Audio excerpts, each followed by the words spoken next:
You've just fired up your Amiga, or maybe the Amiga Mini, and suddenly, BAM!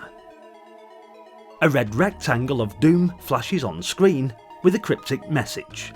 That, my friends, is the Guru Meditation error, a legendary crash message from the world of Commodore Amiga. But where did this strange phrase come from?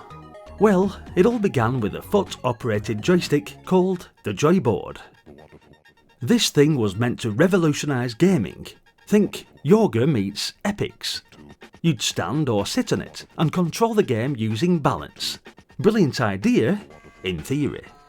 Amiga developers were constantly battling crashes during the operating system's early days, so as a stress reliever, they made a game where you'd sit cross-legged on the Joyboard, like a meditating guru. And the goal? Don't move. At all. The longer you sat still, the better your score. If you twitched, the game threw up a, you guessed it, Guru Meditation error. In the real Amiga operating system, when something catastrophic happens, like dodgy memory or a system failure, the machine throws up a Guru Meditation alert. It's usually red text on black, sometimes yellow or green if it's a recoverable alert, a sort of don't panic yet message. LEDs on the Amiga might blink, then black screen, game over. And who better to explain it than the man himself, Mical, one of the original Amiga engineers. We had this Joyboard. The Joyboard was a peripheral that was used to create games where you would use your whole body rather than just a joystick. It was a peripheral that you would stand on, and the regular joystick input, left, right, forward, backward, instead of being created with a joystick, would be created by standing on the Joyboard and leaning forward, backward, left or right on that, which would allow us to create all sorts of games. For instance, the classic of them all was the downhill skiing game, which you could play by standing on the Joyboard, and by leaning on it you could create the same effect as skiing downhill. You know, always have a lot of fun with the Joyboard, and we were always making jokes about it.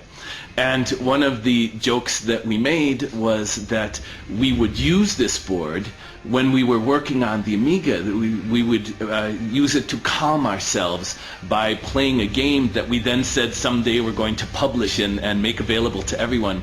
It was called the Zen Meditation game, where instead of having an exciting action game, with the Zen Meditation game, you would sit on the Joyboard in Zen Lotus style, and your object was to not move at all, to achieve perfect peace and stillness and not move in the least. And the idea was, you know, what a ridiculous game this would be.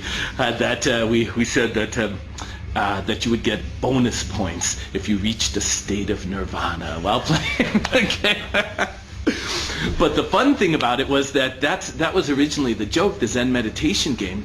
And we would say that we would use the game while we were working on bugs in the Amiga operating system, and we would sit on the Joyboard and go into a state of Zen meditation and contemplate what was the problem with our source code.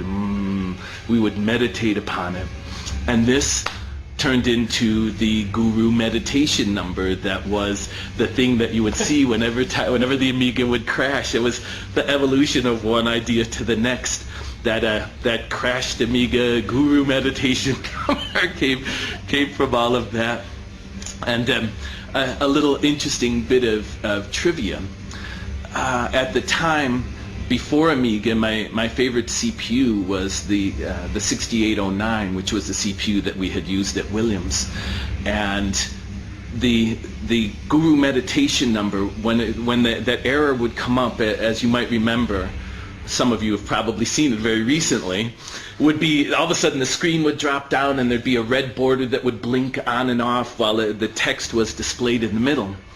And the code that would blink that border on and off, it would actually render the border over and over again in red, and then render it over and over again in black. and the number of times that it would render it was 6809. It would render it 6,809 times in red, and then 6,809 times in black, and that was the timing, and the timing was just perfect. Of course, it wouldn't work with later Amigas when they changed the clock speed, but back then it was great. So next time your Amiga or Mini throws up that mysterious red box, you'll know it's not just a crash, it's a piece of computing history. A mix of humour, hardware stress and foot-based meditation. Because why not? Don't forget to like, subscribe and drop a comment if you ever battled the Guru back in the day. As always, thanks for watching guys, and until the next one, bye for now.